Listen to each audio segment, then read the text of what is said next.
Welcome back to 13 Cards Subject to Change, the show that should have just taken Jesse's personal wrestling jet to whatever country the Temple of Stodamus is in, because we're going to jump right into something that, Leroy, you can fall asleep now, like our fans always say, for the next hour.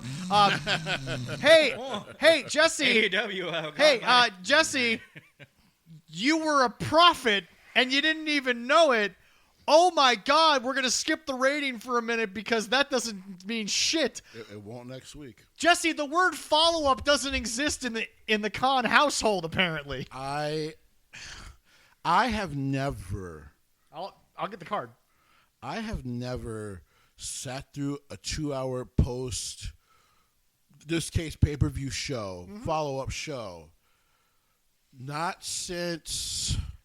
maybe 2019 post-WrestleMania WWE on Raw.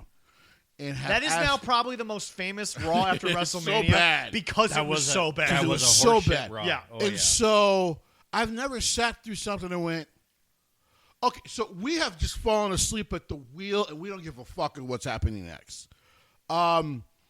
This was fucking horrendous. Not even a minute in. Sorry to the censors.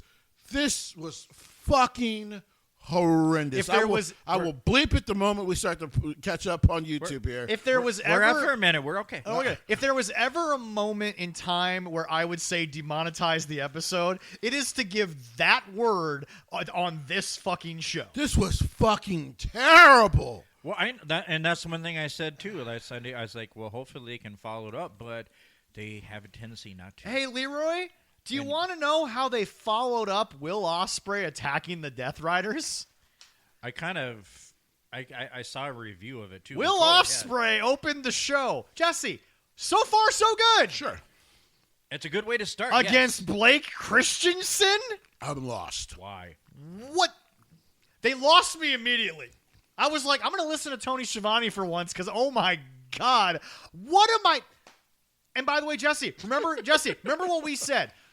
What they need to do is they need to not have Will give everything away. Correct. Jesse, he did everything in the fucking first minute. Nothing against Blake, by the way. Blake's great. We love Blake Christensen. But Jesse, in the first 20 minutes of Dynamite, the bloom was off the rose. I literally went, okay, he's coming out. You can do a match if by you the want to. way, before you go on, the first word from the monkeys on the sites. What a perfect way to kick off Dynamite.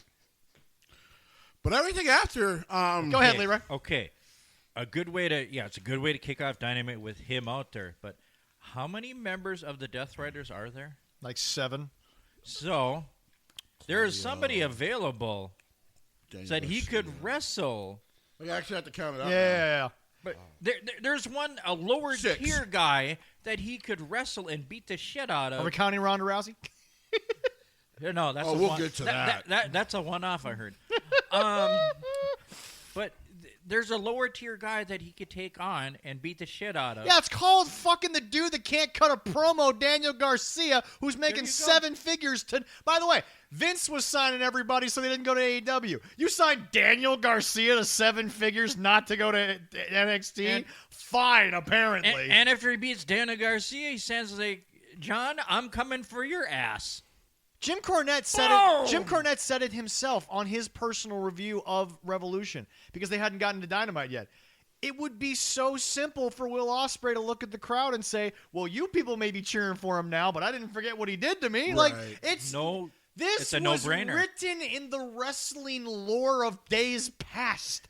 Jesse, how many Japanese guys got hurt during a match, came back as a heel, even though the dude they were against was this huge babyface, and were like, you fucking people may be okay with this motherfucker, but I know what the fuck he did to me. Really, it's written into the fabric of, even if all injuries happen by accident, but just the incident itself, the injury itself gives that wrestler a story in itself to come back to, and the fact that sometimes you can flip the dynamic is kind of cool. But that's not what we did here. No, hold on. Tony does not know how to do that. Now let's get to the part where they thought they were right. The end of this segment, we'll call it. Ospreay spoke after the match and said he missed the fans. They responded with a welcome back chant. He called out Moxley and said the biggest difference between him and Moxley is that he doesn't need a weapon to snatch